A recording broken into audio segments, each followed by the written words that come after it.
Welcome to the webinar, Tools for Management Coaching. My name is Carl Kurtz, and I will be moderating the webinar today. I'm one of the directors of NCSL's Legislative Staff Management Institute, also known as LSMI, the sponsor of today's webinar. LSMI is an 8-day executive management training program for legislative staff. It is managed and produced for NCSL by the University of Southern California and Sacramento State University, and it takes place in the summer each year in Sacramento. The 2014 Legislative Staff Management Institute is scheduled for July 12th to the 19th. More than 300 legislative staff from 48 states are participating in this webinar today. As I look over the list of you who have signed on, I see lots of LSMI alums, so I especially want to welcome you. And I regard all the rest of you as potential future LSMI alums, and I hope you will take a good look at signing up for this program in the future. If any of your colleagues are missing this event, the webinar is being recorded, and I will send you a link to the archive as soon as it is available. I'd like to thank NCSL's e-learning grant program for funding and coordinating production of this webinar. We're very glad to have you here today to learn about management coaching. The premise for this webinar is that legislative staff managers and supervisors in the 21st century no longer have the luxury of being the people with all the answers. Instead, managers need to raise the expectations of their staff to do some of the thinking themselves and develop their staff's ability to do so. Our goal today is to provide you, as managers, with tools for coaching other staff in real-world situations. Our presenter is Dr. Laurie Kiley. In addition to being one of the stars of the LSMI faculty, Laurie is an award-winning organizational expert, consultant, educator, and speaker.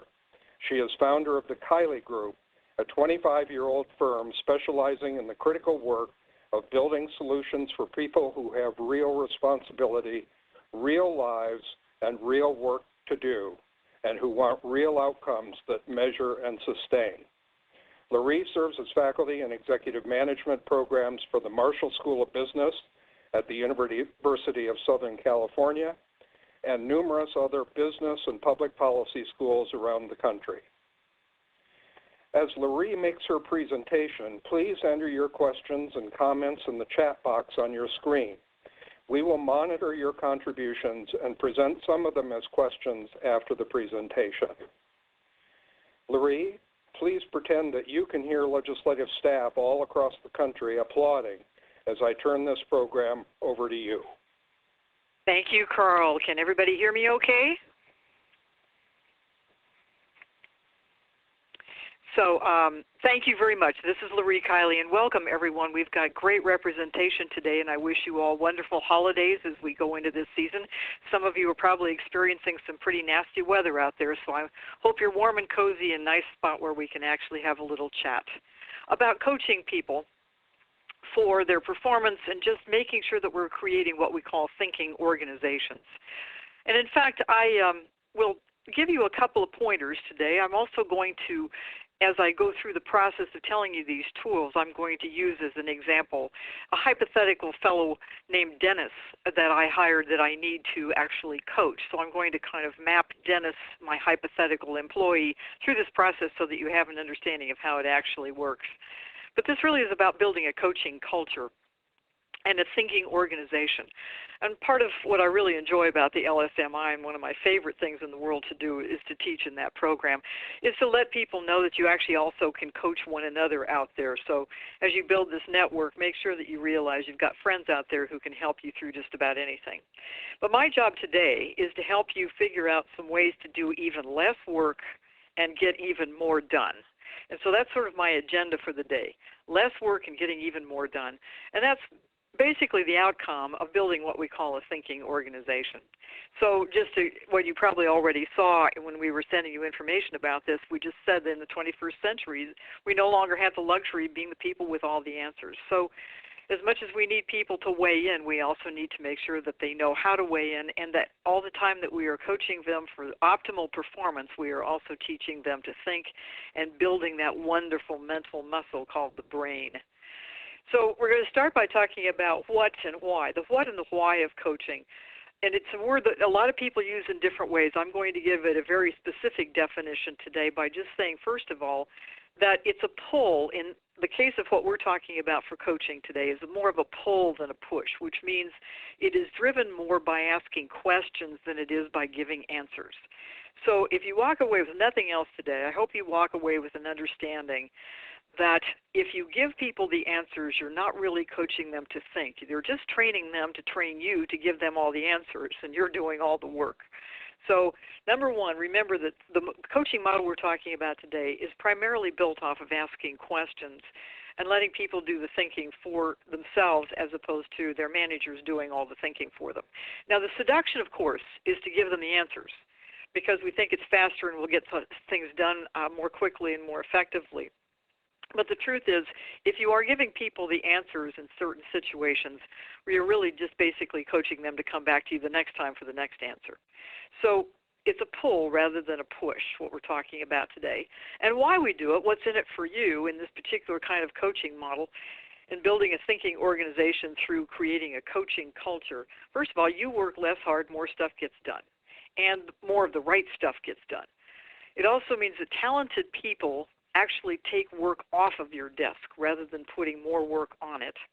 You'll have fewer fires to put out. You'll have fewer mistakes made. You'll have a more efficient and effective system. And then the quality of the work will go up, and so will the volume. People will get more done, and it will be done better. So it's a pretty grandiose claim that I'm making today, but let's see if I can follow through on this by giving you some tools before you leave me today that you can leave the minute you hang up this phone. But I also want to stop and talk about one of the things that we keep throwing as a barrier or an obstacle in the process is that there are lots of books written out there about the fact that people resist change. And I've actually been in this field for a very long time. And my experience is that that's a little bit disrespectful to say that about people. The truth is we're pretty adaptable. We're all still on this planet, so certainly we know how to change. I dare say every single one of you out there at one time or another has changed, and some really quite drastically. So we are capable of it. And I don't think we necessarily resist change, but I will tell you that in my experience, we resist being changed. I think what human beings really resist is somebody else telling them they have to change. And hence why we also build a coaching model where we actually get them to come up with the answers instead of us. Because if they come up with the answers, they're much more likely to do them than if we were just giving them the answers. So we'll talk a little bit more then about the when does coaching occur and the how as I move into the process of giving you about 12 tools that you can use the minute you hang up this phone today. And I won't go through this whole list. I'm going to go through them one at a time. But there are 12 tools that in the grand scheme of things, if you use all 12 or even a combination of most of them, you'll be pretty good coaches in the end. And again, you'll be doing less work and more will be getting done. So the first tool that I want to talk about, if you feel the need for coaching, is first of all clarify before you open your mouth exactly what issue you want to address. So I told you I'm going to use my hypothetical example of Dennis, my hypothetical employee. So Dennis is a young man, about early 30s, very, very smart, very talented. We brought him into the organization because we really needed somebody to be a program manager and someone who could run programs for our clients. He came highly credentialed from a really large organization, and we're a very small boutique. And what I realized within the first couple of weeks of Dennis working for us is that he sort of waited for me to tell him what to do. He was not being particularly proactive, and I noticed he would do what I said, and he would do it pretty well, but he would actually not do anything until I had given him instruction. Now, in a small boutique organization, we really can't afford that. We need people out there being more proactive. So as I watched him in the first few weeks, he came highly qualified, but I realized he came from a large organization where he was used to being reactive. So I had to sit down and clarify, what issue do I really want to address? Now, with Dennis, in this case, the issue I wanted to address is I needed him to be more proactive and to be thinking about what needed to be done and looking for things that needed to be done as opposed to just waiting for me to give him a list of things to do, which I would admit to you, if you look back at his background, is probably the way he had been managed in the past. But I couldn't afford to manage him that way, so that's my hypothetical example. So clarifying what I wanted to address, I needed Dennis to be more proactive and be looking for things to do rather than reactive and waiting to be told. So number one, clarify, be as specific as possible about what you want them to do differently. It's something they would either start doing or something you want them to stop doing, and be as clear as possible. Step number two is find the correct moment. Now, this is actually not as easy as you would think because people are flying all kinds of different directions, and it's really important to choose the right moment, and there never is an actual perfect moment. But let me tell you what moments tend to be the more effective. Number one, if at all humanly possible, a coaching moment should be done face-to-face. That's not always possible, so telephone may have to be the way that we coach because we can't get in the face-to-face conversation. But telephone's okay if that's all you've got. But I would also suggest that you find the right moment. Number one, it should be a private moment. When you coach someone, it should be not in front of other people, but when you can be on one-on-one, preferably face-to-face. But telephone's okay if it's the only other thing you can do. But the correct moment should also be relatively close to the time that the behavior has occurred or failed to occur. So if you wait too long, you actually have to go back too far, and it's basic behavior modification. If there's some behavior you want to change, you should capture them right as close to that behavior as possible. When they are alone with you, preferably face-to-face, at the very least over the telephone. I strongly recommend that you do not coach over email unless it's absolutely the only resort that you have, because email is a good way for sharing information, but it's not really a good tool for communication. So find the correct moment and make sure that you find it as close to the behavior as possible. The third step is gain agreement on the issue. So I would have to sit down with Dennis and say, Dennis, I'm wanting to have you be more proactive, and what that looks like and feels like and sounds like to me is that you'll be coming to me with things that you think need to be done, or you'll actually go ahead and start doing some of them even without my permission.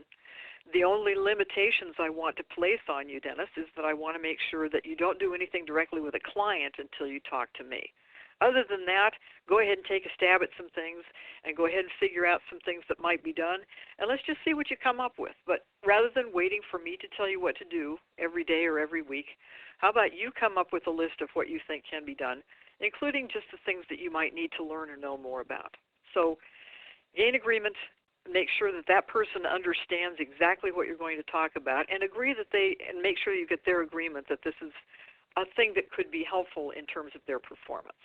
So I've checked this with Dennis. He thinks, yeah, that's probably a good idea, so we go ahead. Step number 4 is use very clear questions.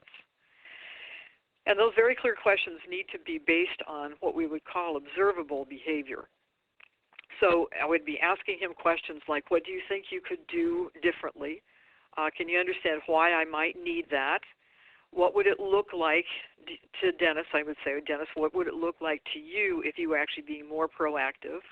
And just ask very, very clear questions and make the answers as observable as possible so that we're not using abstractions, such as, now, if I want to coach somebody who's being particularly negative, I can't just say to them, how could you be less negative? Because the word negative is abstract. It's not something you can see or hear. Drive it down to what you are actually seeing and hearing. Like, I would love to see it, rather than I'd like to see you be less negative in the meetings, say something, figure out how do you know that he's being negative, and pick up on the behavior and say, I would love to see you actually stop rolling your eyes every time so-and-so speaks, or I would love to have you asking people questions rather than telling them where they're wrong. Be as specific and observable as possible, and this is really key for helping coach people into different behaviors. If we use loaded labels like you're not a team player, or you're being too negative, or those kinds of labels on people's behavior, number 1, it makes them resistant. Number 2, they're judgmental. And number 3, they are critical, and people will get into fight or flight over them. And frankly, in coaching, people get a little defensive anyway. So we want to make them create as little defensiveness as possible just by being descriptive. So watch out for the loaded labels. And as you think about this in your own case, somebody that you'd like to coach, it's also okay to coach the positives as well as the negatives and really appreciate what people are doing, but make sure that you create that appreciation as close to the event as possible instead of waiting for a whole year to talk to them about it. But think about what are somebody that you'd like to coach and what is that you'd like them to do differently. How do you know that they're doing something that you want them to change? And how might you approach this in a way that you can describe exactly what you're seeing or hearing or what you would like to see or hear differently out of their behavior rather than using judgmental labels? So use really clear questions, but try to make them questions if humanly possible. And I also suggest that you try to make these open-ended questions where you're actually asking people to think. A lot of folks coach with Socratic questioning where they're trying to pull somebody to a right answer. That's okay, but you don't want to do that too often. You really want to get people to think, not just try to discover what you think the answer is. So use clear questions. Step number 5, well, so you've asked clear questions. I've said to Dennis, what's something that we can do or that you can do to be more proactive, meaning coming up with things to do rather than waiting for me to give you a list. And say, for example, Dennis comes up with an idea and he says, well, I'll tell you, I can actually go start calling clients and just talking to them about what they need. This is not something I want him to do, but I do want him to think. So the question is, what if somebody comes up with an idea you don't agree with? And that's where we kick in what we call the listening laws or the laws of listening. If someone comes up with an idea that you don't agree with, you don't want to stop it right there. You don't want to tell them it's a bad idea or tell them, no, you can't do that, because that actually will shut down their thinking process. But you do also want to figure out, how do I disagree with them in ways that are not disagreeable? In this particular tool, the first thing you say is something that you like about what they came up with, and then you connect the next piece with the word and. So I would say to Dennis, well, I like that you're thinking about solutions, and I love the fact that you're thinking about the customer. And what I would add is, and this is where you just add another piece of data, what I would add is you don't have enough experience with our customers yet. So, because what I'm worried about is that you might offer something that we don't do, or you actually might accidentally step in some kind of relationship issue, or you may not necessarily understand what they need because you haven't gotten to know them yet, and unintentionally offend them. So what do you think we could do about that? So it's called the laws of listening. First thing out of your mouth is what you like about what they said. And by the way, this has to be sincere. You can't use this too often, and you can't use it insincerely. But if they come up with an idea that you disagree with, tell them that anything that you sincerely like about the idea, then add another data point, then tell them why you're worried about it, which tells you the worried piece is where you get your disagreement in, but it is stated as a concern. And then the last piece is, so what do you think we could do about that, and hand it back to them to answer it. So I say to Dennis, well, I like that you're thinking about the customers a lot. And what I would add is we've got customers who are all very, very different.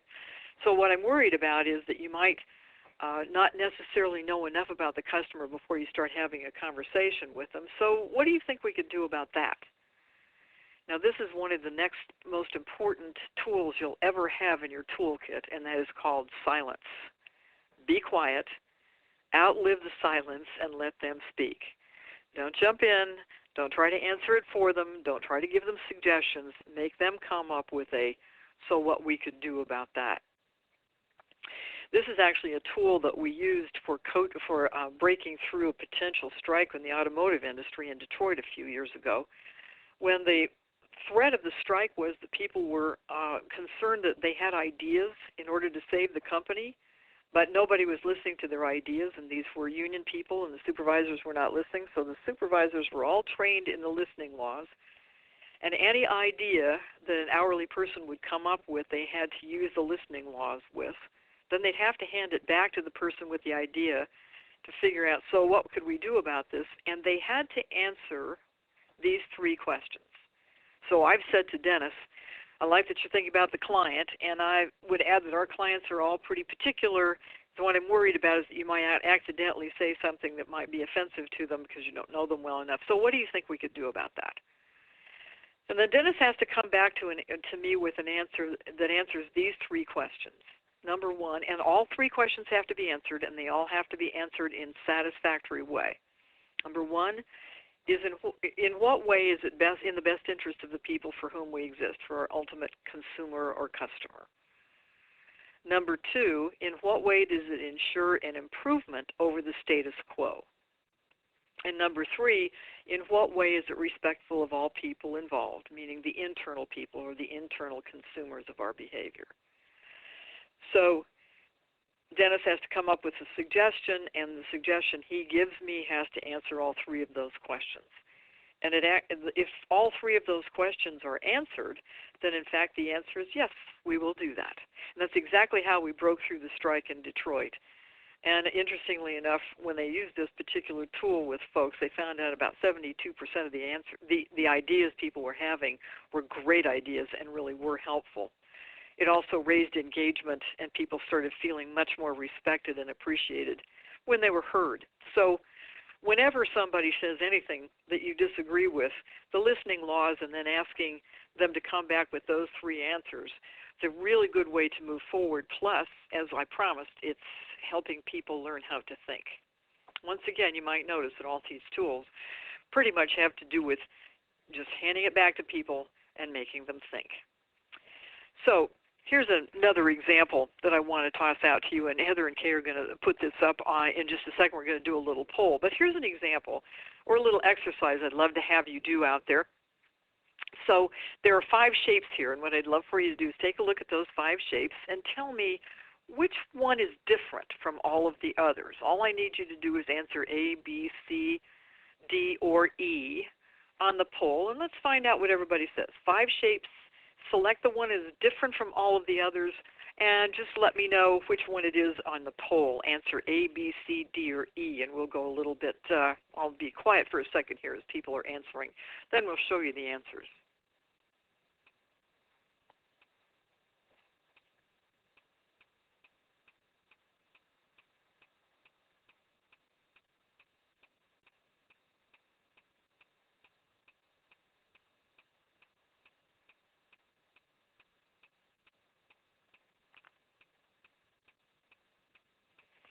You can see the answers growing here on your screen. Probably the minute you hit submit, you should be seeing some of the answers.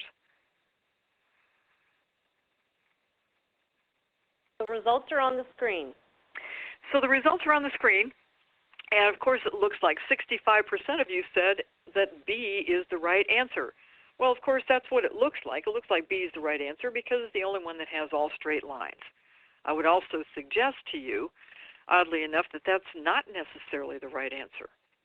In fact, we would go with that, though, because the majority of people said that was the right answer. And this is one of the things we're learning in the 21st century, is just because everybody says so, or the majority of people say so, doesn't necessarily mean it's right. Let's push this a little bit further in terms of how to coach and how to create a thinking organization. How many people chose C? C might be the right answer if you take a look at that. C might be the right answer because it's the only one that's asymmetrical. Actually, A might be the right answer. Oh, it couldn't possibly be A. There aren't that many people who said it was the right answer, so that can't possibly be right. But in fact, it could be right. A might be the right answer because it's the only one with no points of discontinuity. Or maybe even D would be the right answer, where it's the only one that has a straight line and a curved line. So maybe that one's the right answer. Or maybe, of course, E might be the right answer because it's the only one that looks like a projection of a non-Euclidean triangle into Euclidean space. I don't know what that means. I just made that up. But it also might be the right answer. I use this exercise as a silly little example of making sure that as we turn our organizations into thinking organizations, where everybody's leveraging all of the IQ points they come with. One of the things we found out about human beings is if they believe there's a right answer, whichever one looks right, they will land on and stop.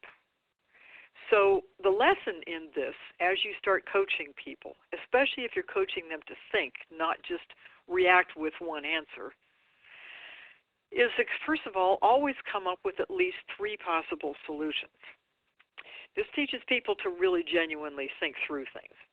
most problems these days do not have any one right answer. If it does, go ahead. They don't have to have three answers for it. But if there is only one right answer, then go for it. But rarely in this world is there anything that only has one right answer. So we need to push people to think to at least three possible answers. And three is pretty much optimal. As you ask people to think through three possible answers, you'll start to notice the first one was the most reactive, the second one is slightly more clever, and the third one is probably the best. So ask them to come up with three answers. If you send them off to come up with some solutions to problems or some solutions to coaching or whatever else, make sure they come back with at least three possibilities. Then you're not only coming up with the answer to the dilemma you're trying to solve, but you've literally trained people to think. This doesn't take as long as you'd expect. So if you start thinking about, oh my gosh, this is going to take even more time, the truth is that if you front load it just a little bit and teach people to start thinking and have their expectations that you will continue to ask them for this, then eventually it takes a lot less time. And then, of course, after as they are thinking of solutions to the dilemma you have presented to them or the issue that you're trying to coach them on, always ask, is there anything else? Is there anything else? And make sure that it has been a thoroughly thought-through process before you move on. So that's step number 5. Step number 6 is if you really can't stand it anymore and you really have to add your information, and you really must put in your 2 cents and your advice, the suggestion I have for you is do it later rather than sooner. And once again, I really mean this. If you learn nothing else today, learn that if you give people answers too early in the process, they have trained you to do all the thinking. And that makes you do all the work, and we need other people to be doing some of the work as well. If you can't stand it anymore, though, and you really must put out your 2 cents and give advice, then do it later rather than sooner. And I recommend that you do it under what we call the 3 F's. Feel, felt, and found. So that's very simple. So Dennis comes to me and he says, well, I think I would like to actually get to know some of the clients a little bit better than before I start talking to them. And I said, well, I know how you feel. I felt that way once myself, or I appreciate how you feel. Probably better to say, not to say I know how you feel, but to say I appreciate how you feel, or I hear how you feel, or I understand how you feel. I felt that way once too, and I found the only way I could learn more about clients is to sit down and listen to them. So let's start taking you to some of the meetings, or even better, go back to him and say, how do you think we could solve for that? So when you have to give your advice, I strongly suggest you use feel, felt, found. I understand how you feel. I felt that way once when blah, blah, blah, blah, blah, and you give your story. And I found that blah, blah, blah, blah, and that's where you're putting in your advice. The reason I like that particular model for giving people the answers is that it implies that you're only one data point. You may not be right. You are only one data point. And then they start understanding that that's advice, not necessarily truth. But it also helps them understand how you think and making sure that they will be able to anticipate your thoughts in the future. So that's number 7 then is, so I've chosen the issue I want to coach on. We've chosen the right time. I've given some questions and have been pulling information from Dennis. The next piece is then, as he has thought through some of the ways he can be more proactive, I have to give him an assignment and say, okay, what do you think then that you can do in the next week or 2? And then come back to me on this and have him create his own change plan, his own improvement plan. Give them the assignment, tell them what it is, have them come up with the assignment, and then see if you agree with it and coach them on the assignment. Then give them some time to come back to you so they can think about it. The time frame that you give them, though, should not be too long. It should be maybe just a day or 2 to think it through, or perhaps a week at the most. Or if they're making some major changes, you can give them more time. But don't leave it open-ended. Make sure you give them an exact specific time about when they're supposed to get back to you and what it will look like when they get back. So Dennis is going to figure out, he's got 2 or 3 ideas about how he can be more proactive. My assignment to him is I'd like you to come up with 10 or 11 ways you can be more proactive and figure out things that might be done and the things that you can do, or ways that you can learn or grow, and I'd like you to come back with 10, 11 of those, and I'd like you to come back with them by next Monday so we can take a look and choose which ones to do. So make sure you always give them a time frame. By the way, as we go along here, if you've got questions, be sure to put them in the chat room, because Carl's going to come back to me a little bit later and find out what questions you've got so I can answer them. Then have created some kind of plan for altering or improving or enhancing their behaviors. And the next question, as they are creating this plan and as they are going forward and as they are figuring out how to implement some changes, one question to ask is, how can I help? And I wouldn't necessarily, again, I wouldn't give them the answer to this. I would ask them, how can I help, rather than you coming up with ways to help. Part of this means that you are handing off the behaviors that are expected of these folks to them and making them responsible for them and not making you responsible for them. So that gets you off the hook of all the responsibility and puts it back on them, which is where it really should be. The jobs that they are paid to do are their responsibilities, and your responsibility is to make sure that they get done, but not necessarily the how or thinking through it. So this gets some of the responsibility off of your plate and onto them where it should belong. They are accountable for their own work. Step number 9 is clarify the action. Make sure you are very specific about what you want to see and hear differently. What do you want them to start doing, stop doing, or continue doing? So once again, it should be very, very specific. And have them come up with the answers about specifics. Have them come up with the answers about exactly what you will see or hear that is different. And also make sure that they put a time frame on it and what you should be expecting to see and when. Because if we don't put a time frame on the coaching, then in fact it probably will never happen, or it might happen and then fizzle out. So make sure you put a time frame on it.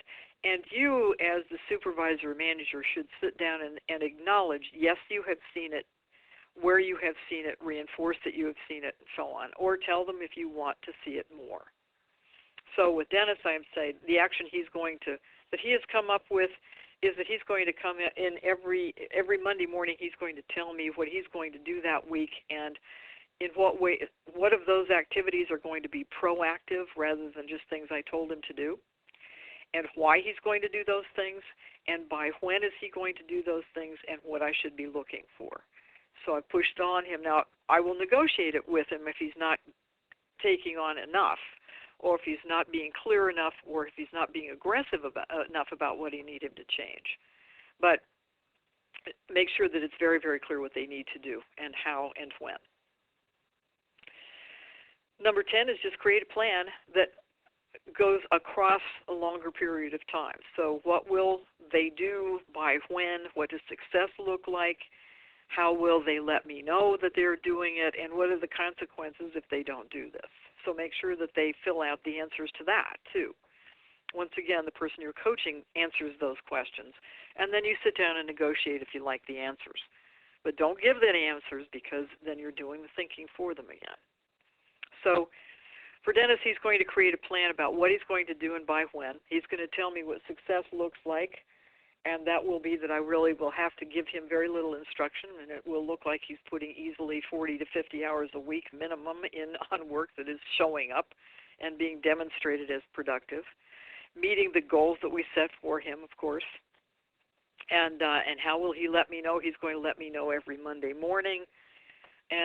This is his suggestion. At the end of the month, he's going to talk to me about what he accomplished. And what are the consequences if he doesn't do this? Well, the consequence, he has to figure that out, but it's pretty easy to figure out the consequence that he doesn't get the best performance review of the year, or the other kinds of consequences, or that he'll be held back from working with customers until he can get a little bit better at this. Just what are the consequences? But let them figure it out. Then you can use the listening laws to their answers, and you can add some things, or sometimes they'll be a little more rigorous than you need them to be, so you can actually ask them to back off a little bit too. Step number 11 is to establish the accountability, and it is up to them.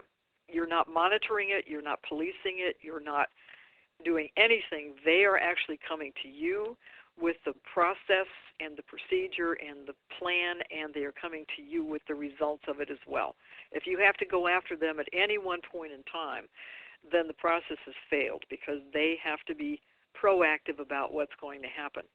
Now, this does flip the coaching a little bit on its head from what most people do, because most people will give people the answers, tell them to go do it, tell them what to change, and then they'll come in and say, well, have you changed it? So remember, the responsibility is on the employee, and so is the accountability. And that will be a lot more helpful, and you'll start seeing people grow up a lot faster and improve a lot faster, and they'll be using all the IQ points they came to work with. And then the last one, of course, is as they are taking a look, checking in with them every now and then, or they're checking in with you, ask them what might get in the way as they are trying to make these changes and as they are trying to alter their behaviors. And not necessarily just improve, but really grow and develop themselves to be even better in the future. What are the external factors that might be getting in the way? Are there any people issues or resource issues that are getting in the way? Or are there any issues that the individual, him or herself, might find that are getting in the way of them achieving what they need to do? Now, in the case of Dennis, he's given me the plan. We're following through on the plan. We're about 2 months into the plan. He's showing a lot of great proactive information, but there are a couple of things on his goal sheet. For example, he's supposed to be designing some learning modules. And it's just not quite, they're just not quite there. They're just not quite good enough, and he's not being proactive enough about them, and they're not coming to me the way I need to see them. And so we're asking, what are the factors that might get in the way of his being successful at this? Are there any external factors? No. Are there any people issues or resource issues? No. And we get into it and finally realize that with Dennis, the problem is he's never learned how to do this. And although it is part of his job description and it is actually part of the goal set that we set for him, the annual goals that we set for him, he's got the desire, he just doesn't know how. Now that's where I kick in as the manager, because a lot of people are in the same job. When we are coaching them about anything that they are currently paid to do, that is called performance-based coaching. But it is also possible, and this happens frequently, that a person's in the same job that they've been in for a while, but the job itself changed. And oftentimes, as a manager or supervisor, we fail to recognize that the person's in the same job, but the job changed, so maybe they need to be retooled. Maybe they need some skill development. One of the most common problems I see out there for people coaching for performance is very simply that the job itself changed because people are in the same job. We never even considered they might need to be developed in order to be able to do the job as it is in its new version. So when we go through the things that might get in the way, you might find that the job itself may have different expectations than it used to. And part of our job as managers and leaders is to make sure that we get people these skills. If you use the process I've just outlined for you, you'll also recognize that if it is a skill deficit, it will surface, and then you'll find out that if it is a skill deficit, you'll know right away. It also might be an attitude problem. It may be a skill deficit. I mean, basically, failure to perform in a job that people are currently paid to do pretty much comes back to either some kind of crisis in their own lives, or they've lost the desire to do the job, or they haven't actually developed the skill to do the job. So using this process will help you surface where the skill deficits might be.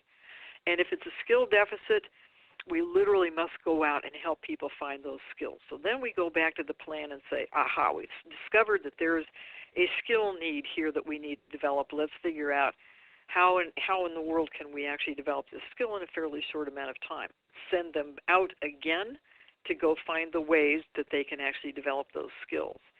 So I like handing it back to Dennis and saying, okay, Dennis, you need to learn how to develop a learning module.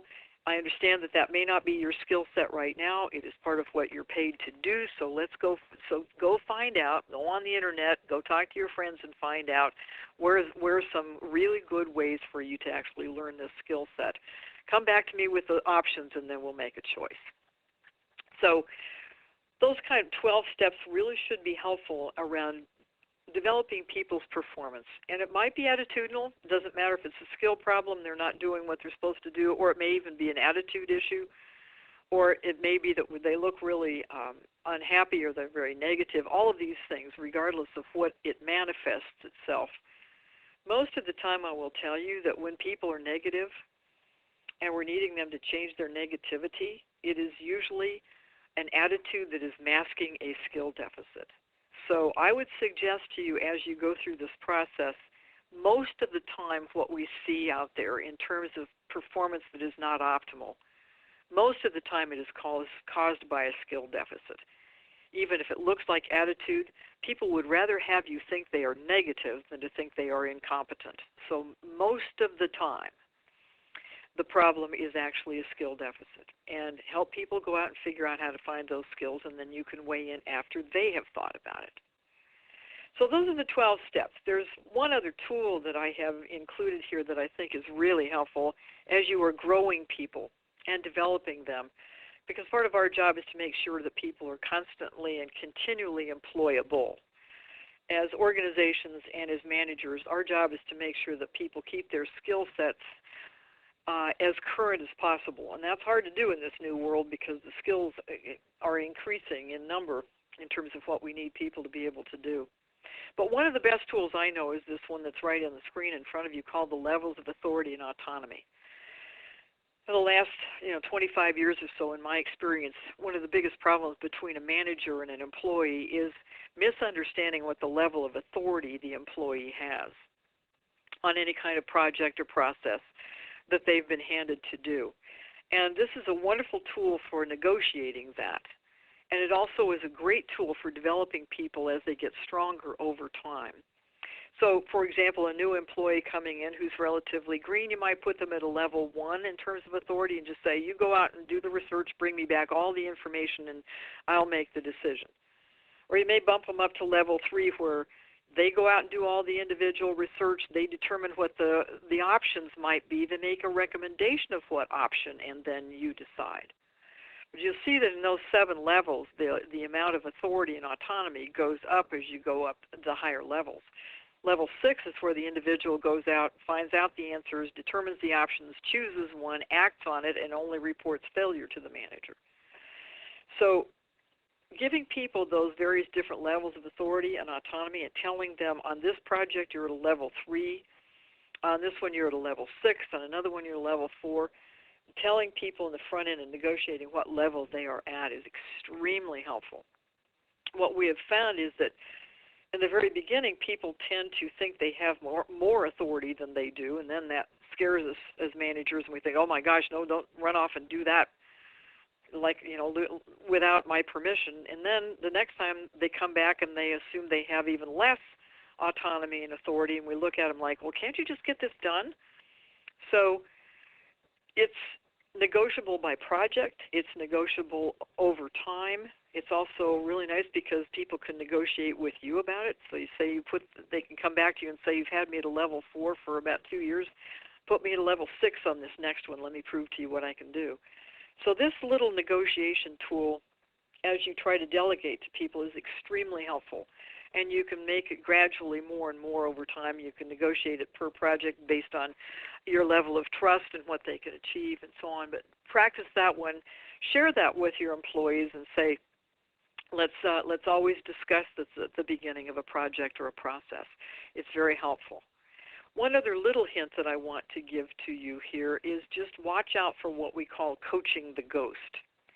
So say, for example, with Dennis, I'm sitting down and saying, I need you to be more proactive, and he and I create a plan for what that's going to look like and what he's going to specifically do and by when.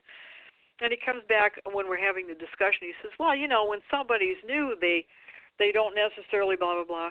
When people start talking in the abstract when you're coaching them, that's called coaching the ghost. So make sure you bring it back and say, that's great, Dennis, that's probably absolutely true.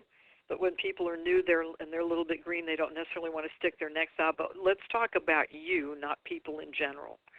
That's called coaching the ghost when they start talking in abstractions as opposed to about themselves. So keep it on them, keep them talking about themselves as opposed to the generic human beings out there.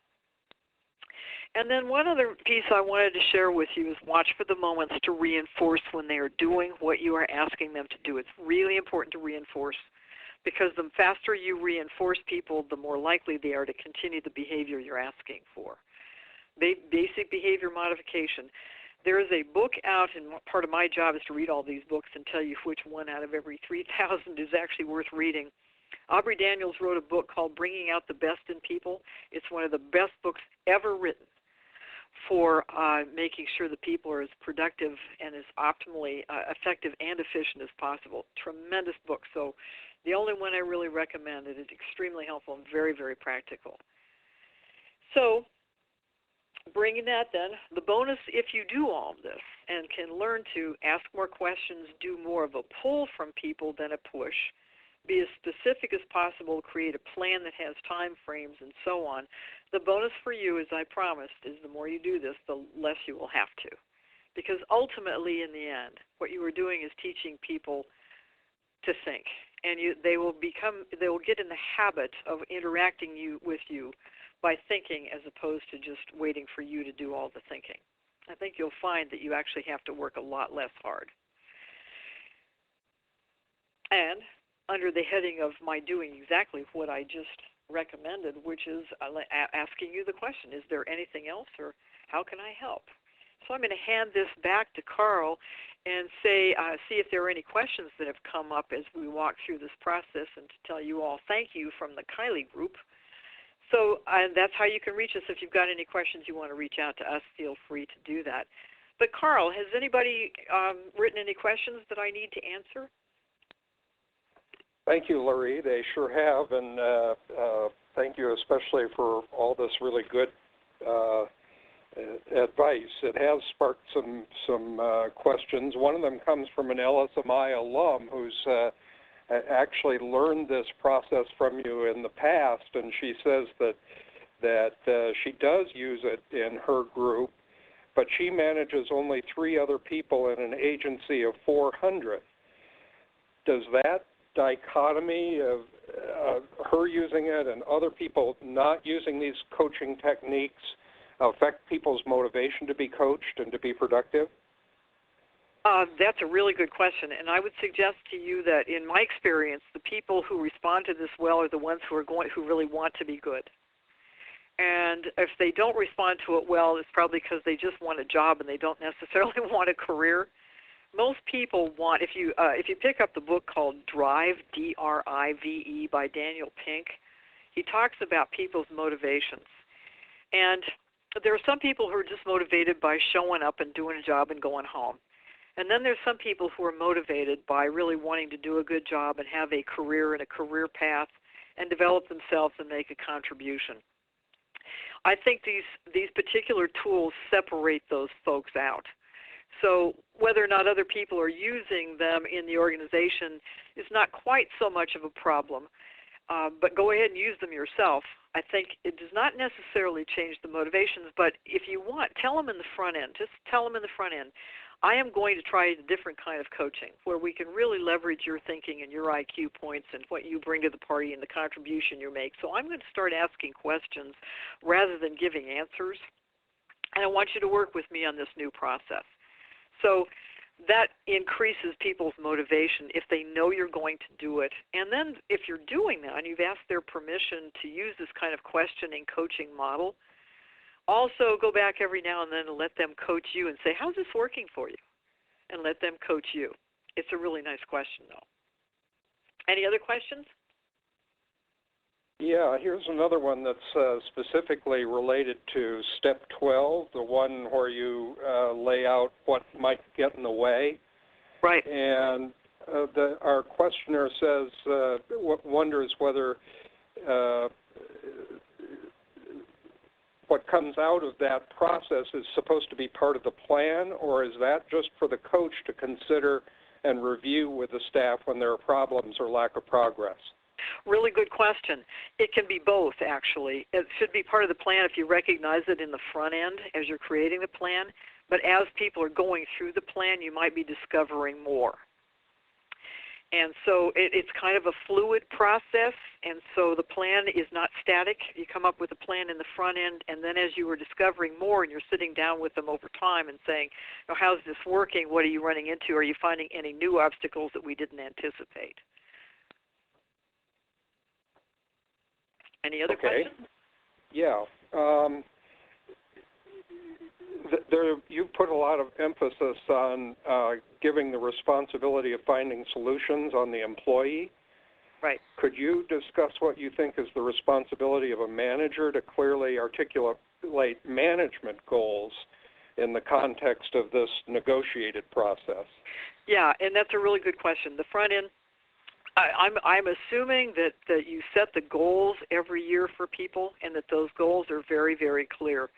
And it's a really important question because you can't coach to performance if people don't know what they're supposed to do. So the goals should be fairly clear, even though they may change a little bit during the year because we can't anticipate everything that is expected of people. But the goals should be really clear, and then how they get there is up to them. So the accountability and the responsibility of the how really is up to them, but what they're supposed to accomplish is something that the manager should set in the front end. I got a funny little story to tell you about this because I've got a client in Canada who uses a performance appraisal process where they just does not meet or meets or exceeds expectations based on the goals that people are set for them. And you have to listen carefully to the language. This fellow said, I don't know how to do a performance review on this one guy. And I said, well, what's the problem? And he said, well, I hired him because he's really, really smart and he's very talented, and I expected that he would exceed my expectations, but he didn't, and I don't know if I should give him a meets or what I should do. And I said, well, it's actually a does not meet. And he said, oh, I can't do that. It'll demoralize the guy. He's really talented. And I said, well, what did you expect from him? And he said, well, I expected that he would exceed my expectations. And I said, did he? And he said, no. And I said, then it's a does not meet. If you listen to the language really carefully, it's a little bit who's on first and what's on second, from the old Abbott and Costello routine. I said, well, first of all, let me ask you, did he know that you expected him to exceed your expectations? And the guy said, well, no, I didn't want to set him up to fail. So I said, look, let's back way up and say, you cannot do a performance review on this fellow because he didn't have any idea what your expectations were. But let's have a little performance review on you right now, the manager, about what the expectations of a manager. Expectations of a manager is to set the performance goals and then have discussions along the way about how they're going. And those are the coaching conversations that take place as frequently as necessary. And don't miss a coaching moment.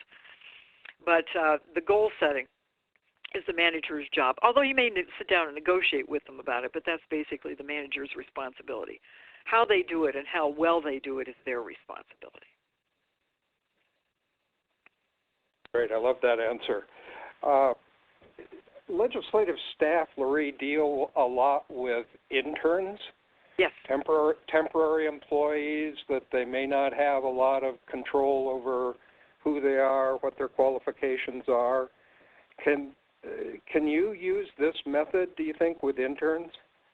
Actually, I love this method with interns because part of our job with interns is not only to get their help, but for us to be helping them. Part of a job with an intern is to help develop them. And developing people always involves asking them to think. You know, our expectations of them having the answers may be a little bit lower because they may be a little green or they may be a little bit new. But really coaching people to think and asking them to think it through, they will leave. First of all, they'll perform better for you.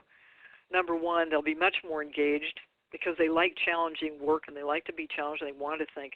But also they will leave you as more fully developed human beings. And they're not just doing the work, but actually learning how to do the work. And the long-term effect of that in using this model, even with young folks, is that they come back to you and they're good employees and you develop them. And that's exactly the kind of people we want to attract. Okay, here's one that I would put in the can you coach up category. The question is, what do you do if you, as a lower-level manager, implement the 12 principles, but your director does not use the same principles in the organization? What tips can you give to convince your director? Really, really, really good question. And in fact, you have to do a slight twist on it, but you can always go back to your manager and say, you know, I'm learning how to coach my employees a little bit better, and I kind of want to practice some of what I'm asking them to do. So these are the things that I think I would like to improve, and these are the ways I think I'd like to improve them. Would you mind looking them over and seeing if you agree with that, or if there's anything else you would add? I mean, just take it and run with it and take it back to them. Most managers will love that because it's much more proactive, and it teaches them, essentially helps coach them at the same time by you just doing what we're talking about. It's a great tool. You can also just sit down and say, this is what I'm finding in the way I'm working with my folks. By the way, the listening laws is a great tool for managing and coaching up. But just talk to them exactly the same way they would be talking to you. Hand them the answers that you think are accurate and growthful and improvement-based and all that kind of stuff. Answer the 3 questions. This is what I want to change. Here's why I'd like to change it. Here's why it's in the best interest of our constituents. Here's why it represents something better than the status quo. Here's why it is respectful of all people around me. Just start answering those questions as if they had asked them. It's also really important to recognize that the more you start thinking that way, the more, and give people 3 answers sometimes rather than just one answer. Say, I've looked into this and I think here are 3 possible ways to go. It goes all the way back to the ancient Greeks. We have found that people will be more influenced if we give them 3 possible answers and tell them which of the 3 answers we think has relative advantage over the other 2. That is much more persuasive, particularly when managing up, because they automatically think, well, this person's really thought it through, and they've been very, very thorough, and they are also telling me which one has relative advantage. Somehow, and we've known this since the ancient Greeks, who basically started democracy, that if you give people 3 possible answers, tell them which one has relative advantage over the others, it is much more persuasive, and they believe that you've been thorough and that you have more integrity. Well, thanks, Larry. I think that's a perfect note on which to end this discussion. And thanks to all of you around the country for joining us today. If you like this program, you'll probably like attending the Legislative Staff Management Institute.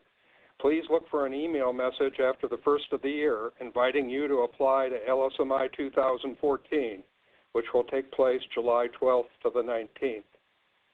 This webinar has been recorded and will be made available on the NCSL website next week.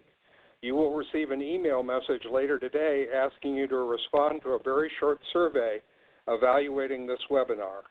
Please help us improve our webinars for legislative staff by responding to this survey.